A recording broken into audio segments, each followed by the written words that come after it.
So these are the settings that you have to change if you want to hit the ground running whenever you want to take a photo or video.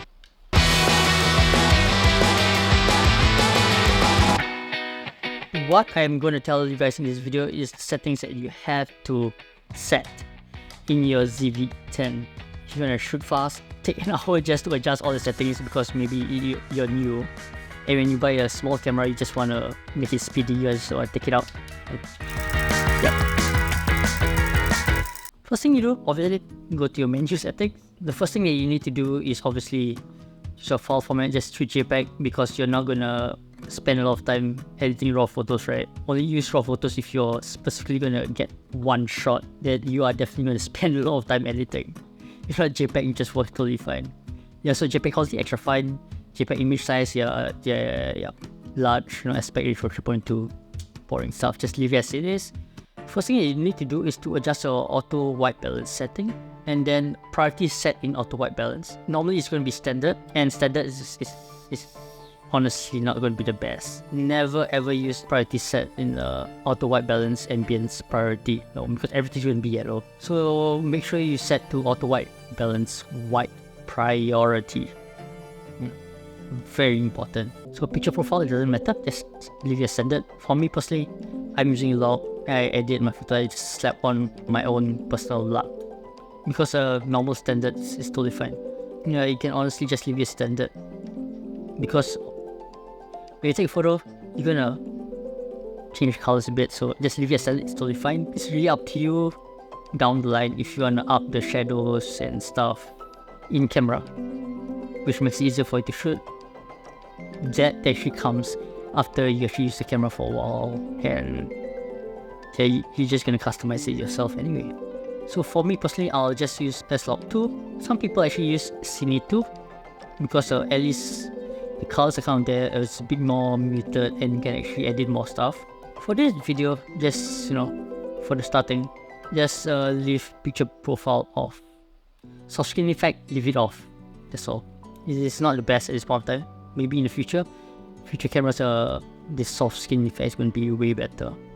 You're going to set your ISO settings. So under exposure, under the first tab, then exposure, menu number 6 or whatever you want to call it. Okay, so ISO for the ZV-E10, the ISO is pretty good in this camera and most modern cameras. So just to cut all the technical stuff, the highest you should ever go for this camera is actually ISO 6400. You can go higher if you want to. Depends on how okay you are with the digital noise in camera or the digital noise that comes out in a JPEG. But personally, I have to tell you that you should set it to a maximum of 6400. The ISO just you can just set to the lowest you can, which is also ISO 100. Yep, set it to that, and yeah, essentially that's it for photos. So whenever you just whip out the camera, you can just snap away without worrying too much about the exposure and the color. Yeah, easy, done. End of video. Yeah. Okay, so the settings that you have set for your auto white balance and ISO works for video as well. And that's it. So for the aperture, you can just set to whatever you want. Normally, you set to the lowest aperture just to have that bokeh-licious look in the background. But if you're shooting faces, just set the aperture to f2.8. If you're shooting products, you need more stuff to be sharp, to be clear. Set your aperture to 5.6. If it's not sharp enough, go to f8. If not, you just go all the way that you can to f11 or f16. Yeah, but of course, when you change aperture, the picture is going to be dark, so you need to lower your shutter speed and all that stuff. But typically, f5.6 is good enough for most people. And f2.8 is really good for faces because the parts where it will be in focus is really from the tip of the nose to the ear. Yeah, that's a pro tip for you guys. Yeah.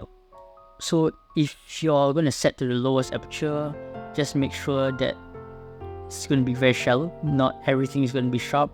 Maybe from the nose to the eyes and that's it. Everything else will be blur. For example, this lens is at f1.4. You see my face is kind of sharp. It gets less sharp by the time it reaches my ear, and then it gets like totally blur at the back. Cool. The typical shutter speed that you can set is 100. If you want to go darker, just go shutter speed 250 and so on. Yeah, do your best not to go lower than 100. You can actually shoot at a shutter speed of 50, but make sure everyone's really still. You should only lower your shutter speed to anything lower than 50 if you are shooting the night sky. Yeah, so those settings are good for photos and video as well. File format, you should try to do your best to capture at 4K. The downside, this camera shoots in H.264, it does not shoot in H.265. H.265 is a smaller file format which maintains the data and the video quality. H.265 can be found in more of the higher end cameras like the A7 Mark IV, the A7S III and so on. But for the ZV-E10, ZV-1F, ZV-1 Mark II, whatever, it's all H.264. If you can, you should always shoot in 4K, because even though you are going to be editing in HD, by trying to squeeze in all the 4K into the HD size, right, it's going to be so much more sharper. But if you wanna, for some reason, save space, you can always shoot in HD. So recording setting, always set to the highest bitrate you can. So the thing about the ZV-E10 is that if you are shooting in HD, you can actually shoot at 100 frames per second, and you should only use this 100 frames per second or 120 frames per second if you're in an NTSC area. You should only use this like 100 frames, 120 frames per second if you're going to be shooting some really fast action.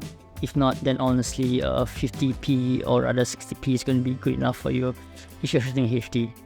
In 4K, you can only shoot in 25 frames per second. So for time-lapse, if you do not have a lot of time to set up the camera on a tripod, all that funny stuff, what you can do is use the S&Q setting to actually make it faster for you to just start shooting a time-lapse instead of using the interval function. The interval function will actually give you way higher quality image, but honestly the S&Q setting, if you shoot in like HD, is really good enough. And yeah, if you're gonna do the whole interval setting, you need to do a lot more work, and setting up might be a chore. While if you were to have the S&Q settings, right, you can just press a button and you're done. That's it. So obviously what you can learn from like Batman, all this prep first. So the first thing that you need to do is go into the S&Q settings. Record setting, it can be 50p, it can be 25p, but since you're shooting in time-lapse, you want to speed things up anyway, just shoot in 25p. And then frame rate is going to be 1 frame per second. Never ever use S&Q at 100 frames per second because you do not capture the audio. And if you were to shoot in HD, 100p or 130p, you must all use that instead of S&Q. Sucks. Honestly speaking, you should only use the S&Q for time-lapse. So 1 frame per second, so every second is going to capture 1 frame, the next second is going to capture another frame, and so on. So that's how you're going to capture a time-lapse. The downside in shooting this way is that you can only capture in HD. If you need to shoot in 4K or like 6K actually, you need to use the interval setting, which can be a waste of time. So aside from that, there's this USB streaming. I don't think I actually need to show you guys how to do it because it's literally plug and play. You plug a USB-C into your camera, and then the other side, plug into your PC or your MacBook or your laptop, and that's it.